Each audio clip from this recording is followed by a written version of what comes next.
रात उसने पूछा था, तुमको कैसी लगती है चांदनी दिसंबर की?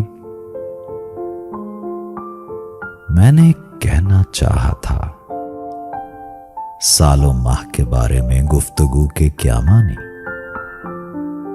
चाहे कोई मंजर हो, दश्त हो, समुंदर हो,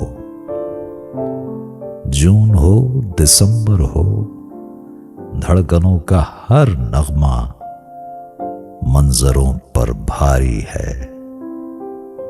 साथ जब तुम्हारा हो, दिल को एक सहारा हो, ऐसा लगता है जैसे एक नशा सा तारी हो।